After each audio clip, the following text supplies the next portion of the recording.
Hey everyone, it's Gene Marks and Ben Schreiner back again with you, and welcome to Ahead in the Cloud, a podcast for small business owners and managers that want to stay current on technology. Ben, we're talking technology, and today we're talking AI. Never heard of it. Never heard of it. What is this thing? So you're living in this world with AI. I'm living in it with as well. So just in like 10 words or less, just describe it. No, I'm just kidding. It doesn't have to be 10 words?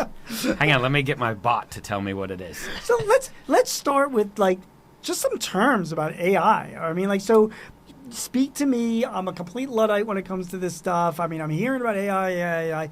When you're going out to your customers, like, what do you say? Like, how are you describing what AI is? Well, we start with AI, right, Yes. which is the superset Yes. before Gen AI, right? So AI, artificial intelligence. It's the machine either finding insights or processing a bunch of data. And so we talked on our previous episode about data and how much of it there is. Yep. More now than humans can actually process, Right. right? And so it's letting the machine process that information and either kick out exceptions, look for patterns, or find insights. And so it's just letting the machine be more efficient than we could if we were looking at every single one, looking for a pattern ourselves. So that's a great description of it, and we're going to get to generative AI in a minute. But I have to talk a little bit about like to give an example of Please. AI. There's lots of examples that are out there, but I listened to there was a few months ago. It was an interview with Elon Musk, Okay, and I've heard of him. Yeah, He's a neighbor, smart guy, a neighbor of mine. in neighbor of yours. Austin. Okay, fair enough. Smart guy, obviously. Tesla is his company. Yep. Made a big statement. One of his companies.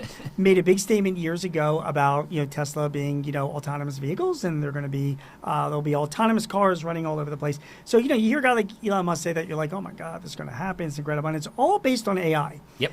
And I just heard him recently interviewed saying, well, it's kind of taking longer than I thought because it's kind of a lot harder than I thought. Because AI, when it's really the way it would be used in this application is you have cameras everywhere around a car. Yep. And it's looking at all the things that a human being would be looking at. More. Because it's behind it, like better than what human beings Correct. are doing, right? That's the vision. That's right? the idea. It's safer travel. Right. And so it's taking in all of this information by video, Yep. converting it into data, and based on all that it's learned and it's trained and it's seen in the past, it's making instantaneous judgments about the cars, turning left, turning right, avoiding the puppy in the streets, stopping behind this. So all these instantaneous things need to be going on. And Musk was like, it's not the AI that is an issue, it's the processing. Yes. That's an issue. It's a lot. I mean, AWS is a cloud company and does a lot of processing and all that, but I think even the very most senior people in your company would come back and say, like, okay, yes, that's a lot of processing for anybody. And you think of like a Tesla going along, just a car, it's it would need information probably from the cloud as well as whatever it's storing locally, because it's building this training set of data so it can continue to improve on itself.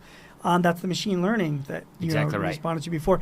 But AI is just this. We're nowhere near there. I mean, we're getting there. Oh yeah, it changes every day. It changes every day. So it's absorbing a lot of information, and then it's using what it's learned to then do stuff. Yes. Hopefully, do the right stuff. Does the story make sense? It does. And AWS and important Amazon, AWS supports Amazon as its technology company. And Amazon itself has been invested in AI and ML for decades. Yes. And so we have developed a bunch of models. And I know you visit the website. Of course I do. You and your lovely bride. Of course I do. And We both do. Thank you for that. Of course. But those recommendations... I literally think I'm paying your salary, but that's okay. And I thank you for that. Sure. But those recommendations, the personalization that happens, all of that is AI ML driven, right? And then if you think about our distribution centers, how do we get things shipped to you as fast as we do, it's because we forecast the need, either based on weather, based on patterns, based on trends, to make sure we have enough inventory as close as possible to where you live, so that the time from when you click buy to when it shows up on your front or back door is as short as possible. And then the routing of our drivers. Yep. Like the efficiency with which is found by making it the shortest, safest route possible, so that our employees are safe, but that you also get your package as fast as possible. All of that entire process is driven, including the robots inside our factory that are moving inventory around and helping with the sorting to prepare your package with the right things that you bought in the box, or now that we can combine boxes or separate boxes to make shipping more environmentally friendly. For all of us should be conscious of that and try and condense those things. So all of that is being powered by AI/ML. And what we're doing is making a lot of that available to our customers. So we like to say we're democratizing AI/ML for small and medium businesses to have access to things that they would have never been able to dream of. Right. So you mentioned Tesla, and what Tesla's doing is amazing, right? Sure. But our audience isn't Tesla, right? Of this podcast, right? They don't have the funds, they don't have the backing, they don't have the army of data scientists that Elon has groomed in to make his vision a reality. And so for the rest of us, let's call it that, they need tools that make this easy, that make it so that they can get benefit from the same things.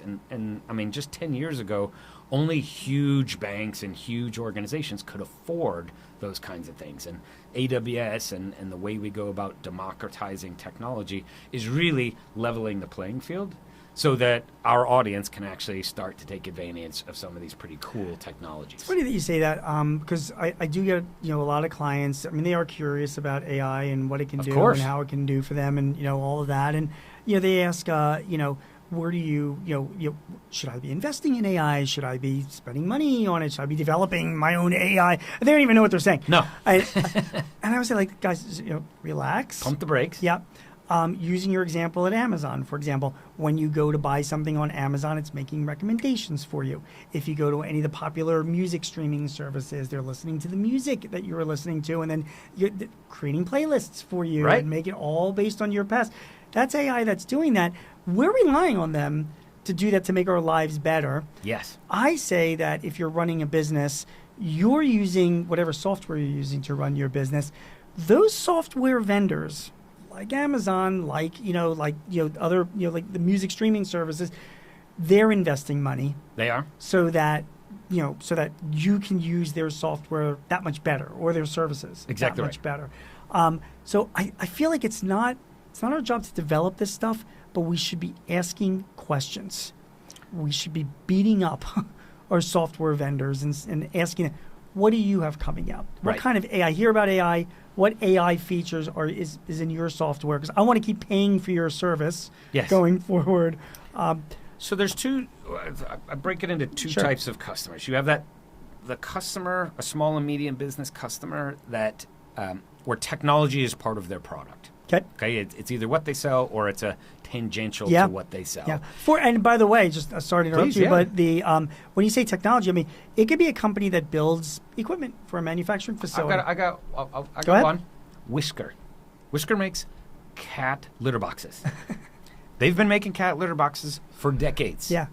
They have an app. They have sensors on the litter box now, and they're predicting or letting the owners know whether the cat has potentially a urinary tract infection.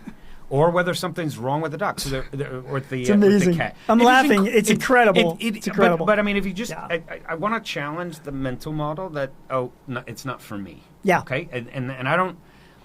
While it may not be for everybody, we can acknowledge that. I think all of us are going to be users of AI or generative AI. Well, we have no choice. We have no choice. It's happening. We've got a recent use case that I just love.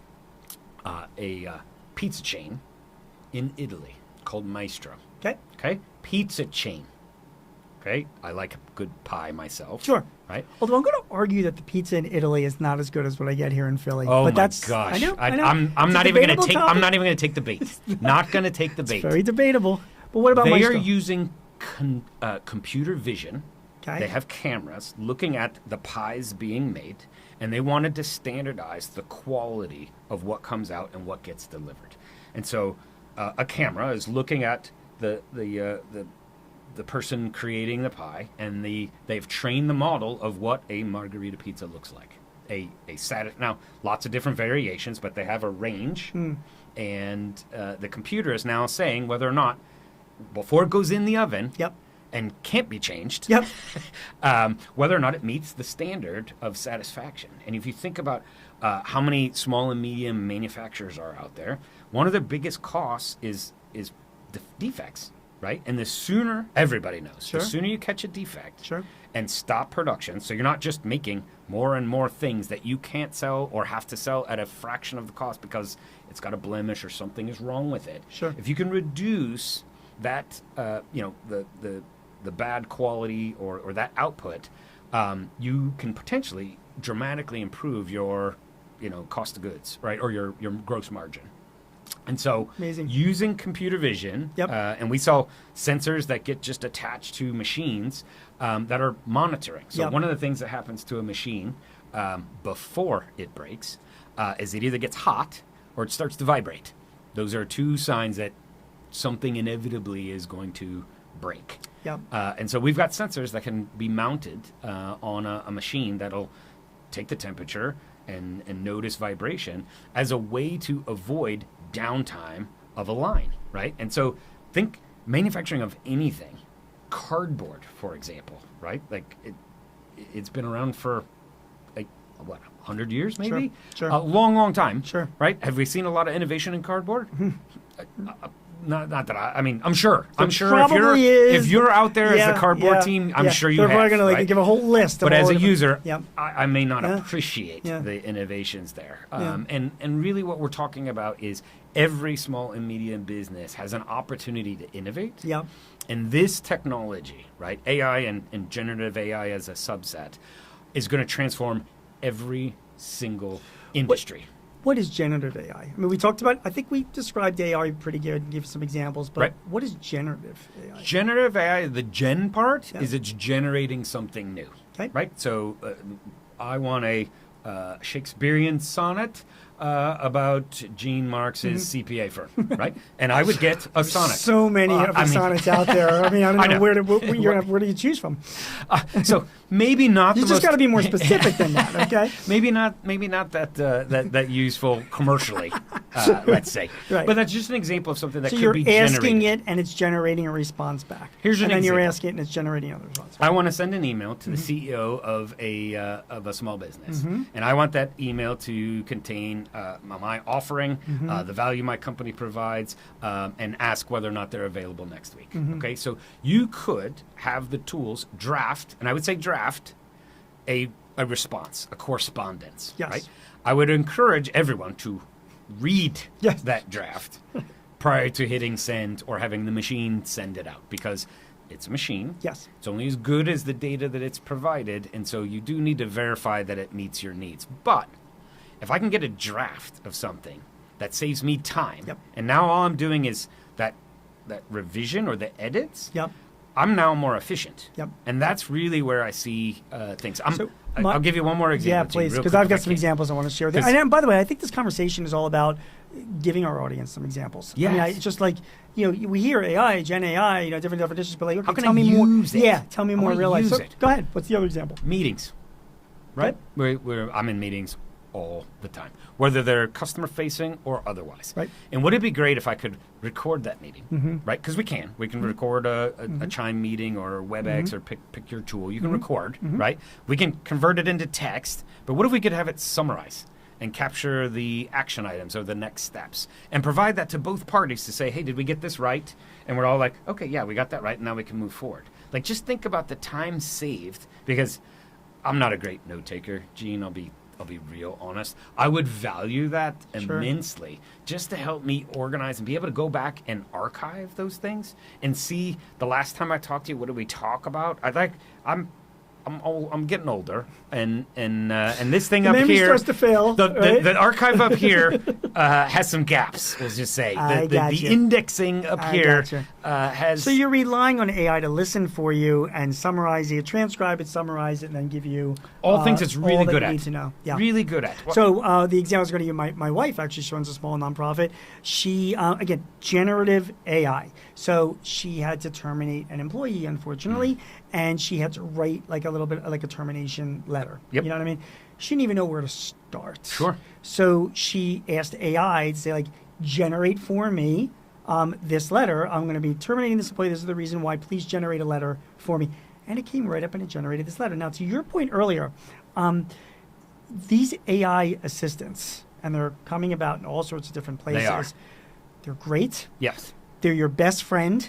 They're, you imagine having like somebody right next to you that's like whispering in your ear and advising you, and it's got your best interest at heart. This is a good thing. It is. But they're not 100% reliable, like you said. None of them are. And sometimes they're even biased. So we have to be careful about that as well. So Very true. So she, she had the letter written, but she still ran it by her attorney. As she should. So instead of her attorney spending 2 hours Drafting. at $800 an hour drafting the letter, Right. she said, "Can you please review this for 15 minutes and make sure there's nothing, whatever." And that's what you did. Sped it up. That's what you saved did. her money. I'm and sure. someday, I'm sure that generative AI will be every bit as good as the professionals that are out there. There are reports of them diagnosing patients as well as any doctor can, or writing legal briefs, or offering HR policies, or giving tax advice. That's fine. But right now, I just want to be clear. To everybody that's watching and listening, it's 2023 when we're recording this. We're still in the early days. Oh my gosh. Yeah. We like to say we're at the first couple of steps of a very long race. Right. It's very early days. What's different now, though, and the audience may be asking, like, why now? AI has been around for, I think the first large language model was in the 60s. Yeah, right? it's been a while. And large back then is relative. Yes, right? of course. Because It's a floppy disk. What's changed is the compute power. Yeah. The cloud has changed what's possible for these models. And what used to take millions of dollars to train now can be done relatively, again, inexpensively. Now you have these huge models with billions of data points. And that's what's changed, is what they're able to do now is pretty mind-boggling, actually. And we're all, again, just getting started with what's possible. Right. But it's all been enabled by the advancements that AWS has made, both on the chip, on the ability to store, on the compute power, and then you add billions of tokens. Yeah. And I like this too, as most people don't understand how it works. Some people say it's magic, right? It's Again, not magic. how the large language model works. And by the way, there are many different large language models. There's no difference between a large language model and like individual companies having databases. Correct. It's the same concept. It's just that these are giant databases. In the billions of words, Right. Used as a data point. So it's, not only are these databases just by centuries bigger than what we've ever had before, and storing just unbelievable amounts of data, the processing power has gotten that much better. Correct. Still not up to the speed that Elon Musk would like to see for the Tesla, but we got getting there. Room for improvement. Getting there. Yep. So we have the accessibility because it's cloud. Yep. So huge advantages. And then, of course, I think the technology for accessing that data. Yes. We've gotten smarter. Absolutely. Yeah. So you mentioned tokens, correct? Yes. Yeah. And those tokens are what they are, right? Is a data point inside the model itself, or it allows you when you're doing a prompt, right? Is you're providing the model some information, certain telling it what keywords you want it to do. Yeah. Right. And you can say, your wife could have said, I want to write an empathetic letter. I want it to be a professional letter. I want it to, you tell the machine what you want it to do, and then it ingests those instructions, and then does its best to provide you an answer. Again, does its best based on the information you provided. So the more information you provide, the better chances it has, or better probability it has of giving you something that's of value. And so I tell people it's not magic. No. It's actually it's math. Yeah. Like really, really advanced math, and not math that you and I are going to work out for our algebra homework. Right. It's advanced math, but the compute power that allows these machines to actually look at all of the possibilities, and then with a pretty high degree of of precision Yeah. give you something of value. Yeah. And I think about the ones that do image creation. Yeah. It's fascinating, right? So if you ever Tell us a little bit about image creation. What do you mean by that? Yeah. So if you've ever had to buy, or you have a website, or you're sending something and you bought stock photo, right? Like, so I'm not going to go pay a photographer to go take a picture of capture the essence of the thing that I want. I need a photo of a dog in front of a lake. There you go, Yeah, right? okay, And you could go and find that and buy the rights to that. Sure. Okay. And you're paying for that. Sure. With a generative AI model that does text to image, you could go type into the prompt, "dog by the water, wearing a bow tie," right? Right? All right? Yeah. Like, and it will do its best crazy. to create that for It's you. Now, and crazy. you didn't have to buy it or license. I mean, it's yours. It's a genuine. It was generated, Yeah. right? And so that to me is fascinating. But what I want the audience to know is this: this is going to change every industry. I mean, you're a sports fan. I'm a sports fan. You're seeing AWS all over sports if you're paying attention at all. Yeah. And what it is the stats, right? Yeah. Like, I mean, I used to back in the day, right? You would have stats, and and if you ever done any fantasy football or anything else, it's all about the stats. Yeah. And now you have this immense amount of information coming in and being analyzed and then being turned into valuable insight, either for your fantasy football, which is great. It's Moneyball times 1,000. It is. Yeah. Exactly right. But it's also from the NFL or the PGA, or I'm a big F1 fan, it's fan interaction. It's more engaging. The drama, the story, the unbelievable play that just happened or what's about to happen. Like, the commentators are now being fed stories that used to not be possible because you couldn't crunch the numbers fast enough to provide it during a live feed. The other thing that I think is super exciting, and we live in the U.S., and I think we need to thank our lucky stars by how good we have it. We're now able to do closed caption and live translation into other languages, making some of our sports exportable now to other countries that may not know what it is, and it just expands the market for those things. So if you just think about our products, our services, anything we have, if you're able to translate it in the local language, you now may open up a new market for your business or your website. It is crazy, and again, all AI driven. There are apps out there now that if you. One of my biggest. I've never been to Asia. Like, okay. I've never been. I travel a lot. I've been to Europe a bunch of times. And obviously all over the U.S. Never been to Asia. One of my things about going to Asia was like, oh man, if I go to like Japan, I don't speak Japanese. Nope. I realize there's a lot of English spoken there, but I'm going to just feel it's a whole different, whatever, phonetic alphabet. And now, like, I have friends that have gone to Asia. Yep. They've gone to Japan. They've gone to China. They have apps. They literally translate. speak into their phone. Yep. And it like translates it into Japanese, and then the person speaks back into your phone for you, and then it translates it back into English. To me, that's mind-boggling, and that's it's AI driven, and it's not a tourist thing entirely. It's for business. Because there are a lot of small business owners that are like, geez, I don't, I feel a little bit, sensitive about going and doing business overseas. I don't know the language. I don't know the customers, customs and whatever. Now you've got AI that's generating these communication tools that instantaneously allow you to have conversations with prospective customers and suppliers. I think that is, I think it's just superpower. Now, we've talked about generative AI. Yes. There's also something called AGI. Okay. Which is artificial general intelligence. Okay. And AGI is the nirvana of AI. That is not, we're not there yet, but if you listen to any conversations among the AI super geeks, AGI is where it takes AI, generative AI, but then actually does stuff. Okay. So with generative AI, it's generating a response back to you. You know what I mean? Please draft me this letter. Give me some advice on this email. How can I improve the SEO on this website? AGI is the next phase of this, where you have your database and you say to, you have a CRM system. I use this as the example. this is, I need you to find everybody with blue eyes and green hair who's an Eagles fan, Right. who bought this product from me. I need you to send them an email, and then if anybody replies positively, make sure you send this reply back and then forward that over to Don over in sales. Yep. And if there is no reply, send them Then do another this. email and do that.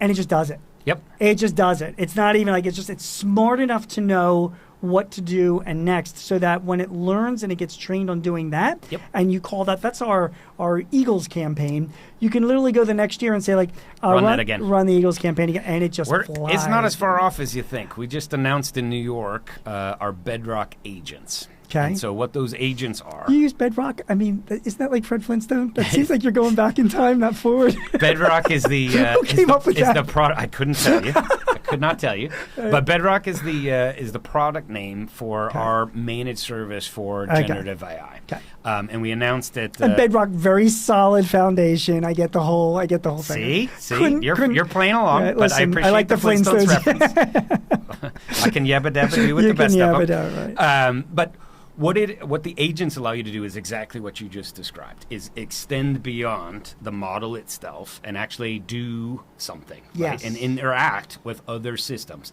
either pulling data in that it needs to figure something out. So, for example, if you think about personal finance, Okay. if I wanted to come up with a retirement plan for myself, well, that requires data, Yep. right? That the large language model does not have. Right. It doesn't know what my balances are in my savings or Right. what stocks I hold or what my 401k does.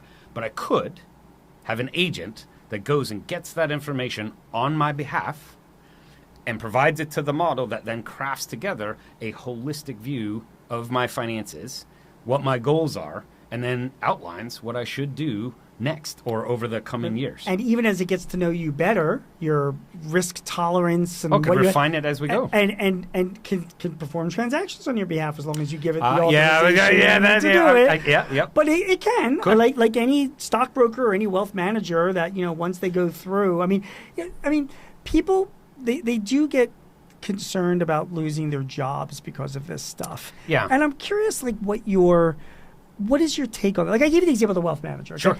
I do think, Ben, that example that you gave me with using an agent to evaluate your portfolio, Yep.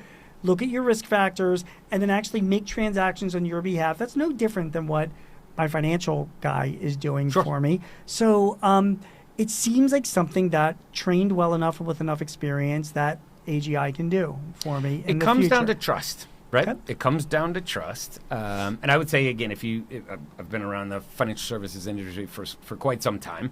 And you have portfolio managers who outperform the market. Yep. You have others that don't, Right. right? Because they're human and Yep. they're analyzing information. Well, if you're running a financial services, maybe a wealth management shop, you would want all of your folks to have the best information to be able to provide you, the customer, the best advice, right? And that's really what this leveling of the playing field But is don't you intended to do. I mean, my take on that is that if I was running a wealth management firm, I'd be leaning into this stuff. Absolutely. I'd be completely transparent with my clients and saying we're going to be using AI to do this, all based on all the factors that we discussed. However, because I'm your wealth manager, Ben, Yeah. I'm going to be reviewing those transactions.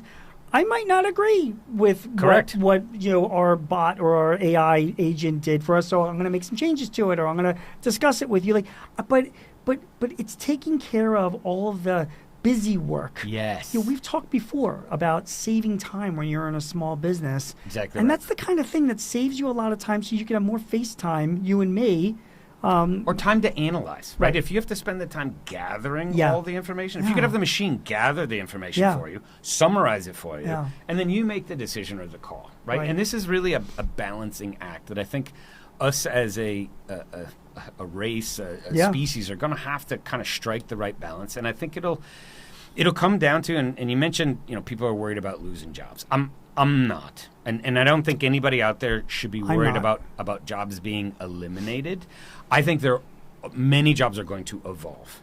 I think it's incumbent upon all of us to figure out how can we use this to make ourselves more efficient. How can we do more? How can we do things faster? Yep. How can we do things better, higher quality, by leveraging the machine to do some of the busy work, if you will, and allowing our, highly evolved gray matter up here truly make the decisions by having all that information at our disposal. I have complete confidence in human beings to find something else to make overcomplicated so that they keep themselves busy. Very capable. Yeah, we're very capable. I mean, I'm a CPA. When the tax code first came out, it was like 5 pages, and now it's like millions of pages with all of its related text or whatever. Oh my gosh. Right. So I'm just not worried about it. Like AI will automate lots of things. There were people in London in the 19th century, their jobs were to wake people up. People didn't have alarm clocks, right? So they would tap on people's windows. Yeah. There were people also in London that went out and turned off and turned on the street lights because they were gas, whatever. Yep. Okay, so there's people aren't around anymore. That's evolved. It's evolved. They're doing something else. They're doing something else. And that I don't buy into the whole fear that like, oh my God, yeah, some jobs will be eliminated. Yes. But at the same time, I still think that those people are there's going to be other productive things that people can be doing. There's ways for those people to add more value. Yes. Right? Spend time on something that's more valuable. Agreed. And so if we think about customer interactions, right? And I think that's probably the customer experience is probably the area I think is going to be most impacted.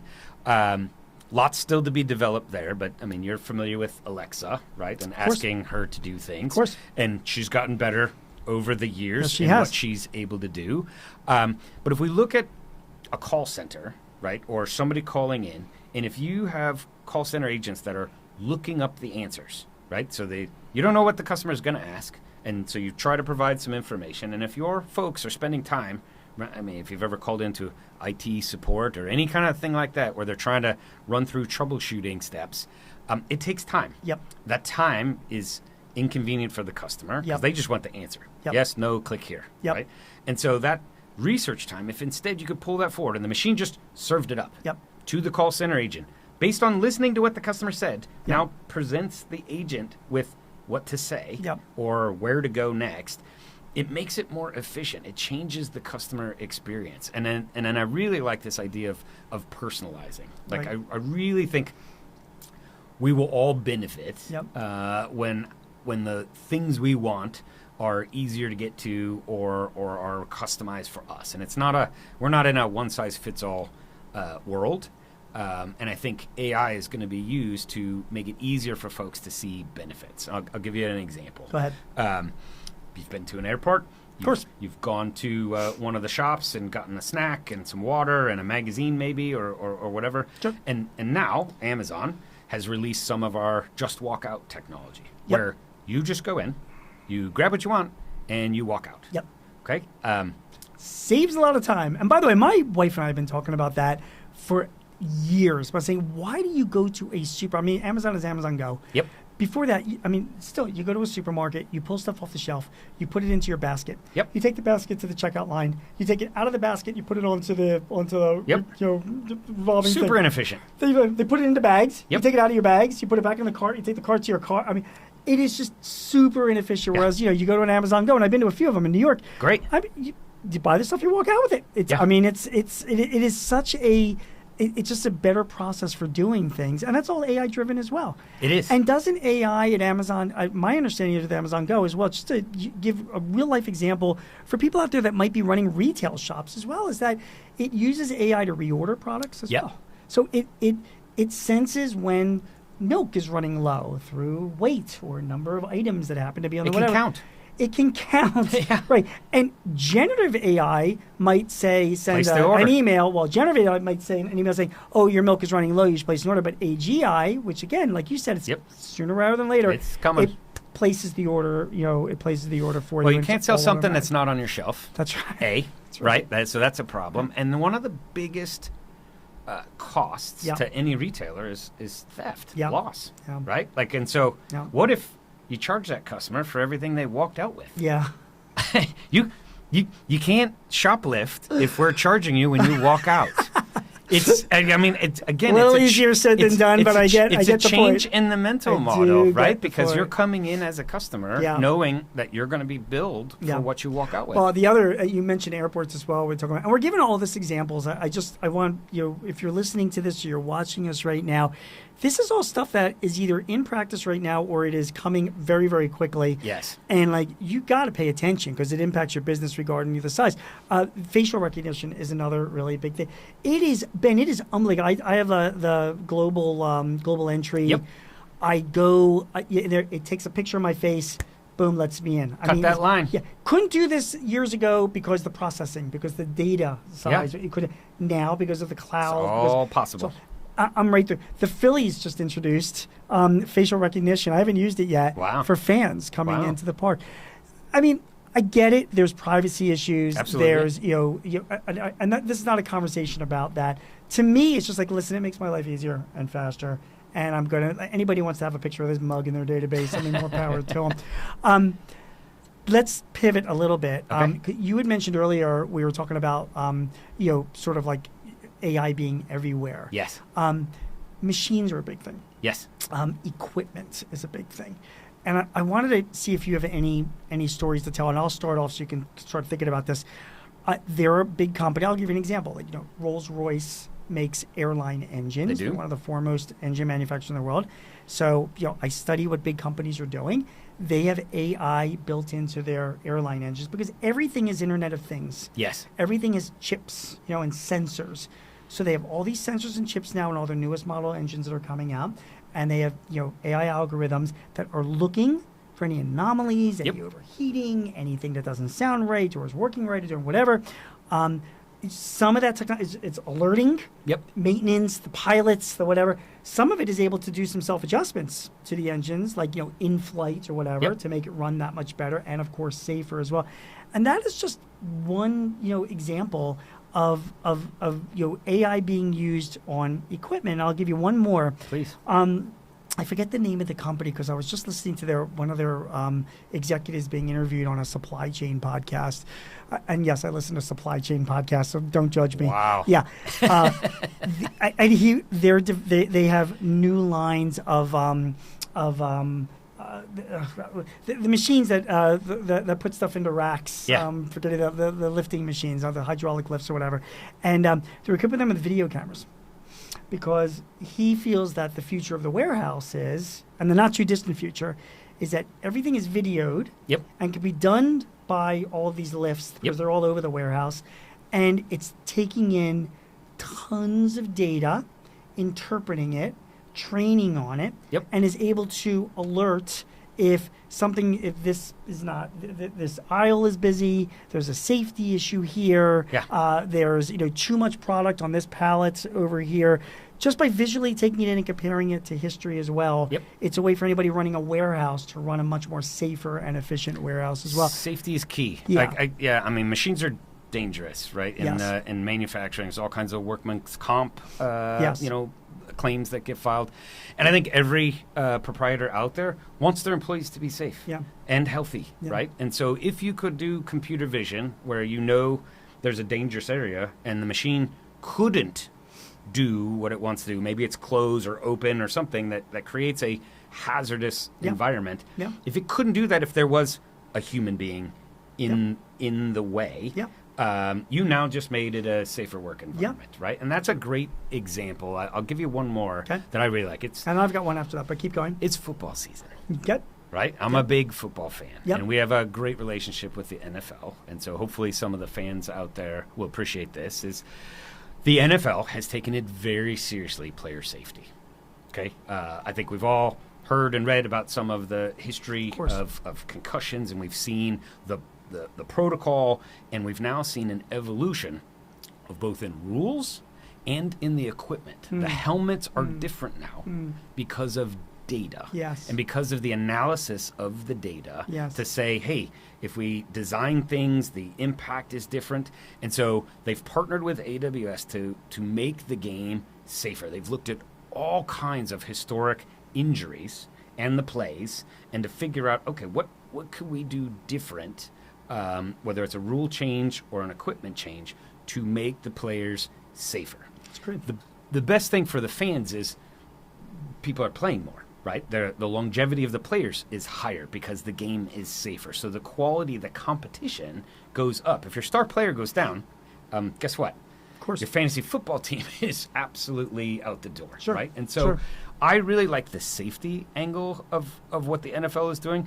But then you think about the fan experience, where now we have next-gen stats, which say, what was the probability of this amazing catch that just happened? Sure. Or, if you think about the draft, if you think about fantasy football, if you think about, any of those data-intense things, it is what is creating an immersive experience for the fan. And that's what the product NFL wants. That's actually what the fans want too. They want to understand. They want to see the trade-offs. They want to make better decisions using that data. And you're seeing on our Thursday night Prime Football, you're going to see another feed, an actual whole other broadcast that is data enriched, right? And we're experimenting to see and change how that fan experience evolves over time. Okay, so we're almost out of time here. I'm going to ask you for some long-term advice, but before I do, short-term, are there any? You have to name them. It's not a commercial here, but I'm kind of curious. Are you using one or two apps in your life for your business? Yep. Again, you can name names or not. I don't really care. That is like using AI to increase your productivity. So I personally, you personally. Yes, I personally do. Okay. Right. And I've got a couple, but keep going. I have access to obviously our tools and Sure techniques, and I have used it to craft email, to actually review email for bias or empathy. Good. I'm not the strongest writer, I'll admit, and so grammatically I have it validated through one of our tools. And then the other thing I've played around with, which has just been fun, is image generation. So I do a lot of speaking. I have to create a lot of slides. Yeah. And I do not like slides that have a lot of words on them. Me too. And so I prefer images Me too. that convey the main point. Are they? I played around with a couple image generators. I'm still a little underwhelmed by them, but I don't know if you've had a better experience. Because I do the same thing. I speak, and I'm always looking for funny, good things to put together. Have you had good experience so far? I have. Some. I mean, they've gotten better. Let's just be better. clear. Okay. It just as the models get more feedback, as the companies get more feedback, you're going to see, the quality continue to rise. And so, yes, I have definitely personally used, and I'm a big data fan, so I'm enjoying. I actually I had to develop a personal career development plan, right? And so it's part of my task as an employee. And I actually took my LinkedIn profile, I took what my goals are, I gave it to the model, and I said, develop me a career development plan. And then I shared it with my boss. He goes, "This is pretty good." And I was like, "Thanks." And I used our own tools to develop it. So it was practical, and it actually created some things that I'm like, we're actually going to go do. So I have two apps. One is again, I'm not going to give the names of them. So if you guys are listening and watch this, you want to email me or you want to reach out to me on LinkedIn or whatever, I can give you specifics. But one of them is a transcription app. Yep. Which is unbelievable. So I'll do an interview like this because I interview a lot of people for the place that I write. I'll record it so I can just be freewheeling and whatever. Yep. And then I upload the recording to this transcription app, and it uses AI, and it's like $2 for like 10 minutes. I mean, it's like nothing, and like within like a few minutes, it gives me like a full blown, very accurate, very great choice. So that's great. Yep. And then I have another app that I've been playing around with. I've been using a few times now. It listens to entire YouTube videos, and then gives me a summary. Yeah. So there was like Warren Buffett, had their shareholders meeting for Berkshire. Yeah, for Berkshire. It's like 3 hours long. Yeah. It's whatever. I'm not sitting through that. No, I'm not. And yet there's like gems. There's some good nuggets. So it was able to take that recording from YouTube, and then it gave me like a whole summary of it. So instead of 3 hours, I spent 10 minutes reading through the summary, and I was like, well, okay. I walked away. These are just like real life, examples of things that help us be more productive as business owners. Yeah, I'd say too for business owners, we've got some tools obviously that will help with sentiment, right? So whether it's a conversation or your online presence, whether it's Instagram or LinkedIn or anywhere where you're engaging customers, knowing how your customers are talking and how they feel about your company can really have an important impact, especially from a PR point of view. Yeah. If something happened, if there was an incident, you would want to get ahead of it, and having a bot or something looking out and analyzing that and notifying leadership if you've got a problem before you are obviously helps to be the sooner. proactive. I think we can all agree. The sooner you solve a problem, the smaller the problem is. Of course, right? And of so, course. being on the lookout, for changes in sentiment, I think is a really powerful thing, and that can be even amongst different call center agents, right? Like you could have a better agent and use it as a training, quite possibly. All right, so we're pretty much done with this conversation, but I don't want to let you go without just some final words, and I'll give you the final words, okay? You're talking to your customers. This gets back to what we talked about at the very beginning. Everybody's curious about AI. What advice would you have for a small business owner when it comes to AI in general? So, love the curiosity. Right now, this conversation, it's a very powerful one. But I would tell every customer out there, you have to work backwards from a problem. Okay, lots of companies out there experimenting, playing with different apps and tools and things. Until you have a problem to solve, and whether it's saving time or saving money or improving your customer experience, those are the things that you should apply this technology to. So if you work backwards from a real problem, then you will determine whether there is a return on time or a return on the investment, whether large or small. So I think everybody should identify that problem. And then there is a lot of technology that AWS can apply to that problem, but figure out what your problem is and work backwards. God, that is, well, you don't talk like a technology guy, I got to tell Thank you. There, technology people that I've worked with in the past are like, well, we'll just buy our technology, use our technology, whatever. And yet people that run businesses know that I only want to use technologies to solve problems. It's got to pay for itself. It's got to pay for itself. It has to. So rather than getting, I'm going to use that next time I speak. Rather than getting all crazy about AI, good to know about it. Too late. Yeah, that's also true. Certainly you can get up to speed on what it is and all. That's fine. But, you wait until you have an issue. Yes. And then you say, okay, I need to solve this issue, and how could AI help me solve this issue? And that is a great way. Appreciate it. My name is Gene Marks, and this is Ben Schreiner, and you have been watching and listening to Ahead in the Cloud. This podcast is brought to you by the AWS Connected Community, a free online community that's built by AWS, but powered by its members, where you can get free expert advice, training, and peer-to-peer interaction to help with all your technology questions. Ben, I'm going to ask you right now, where do we find out more information about the AWS Connected Community? Do a quick search for AWS Connected Community Makes or sense. AWS Smart Business. I like it very much. Ben, you're awesome. Thank you very much. Thank you. You're awesome. That was a lot of fun, guys. We will see you again with our next episode. Take care.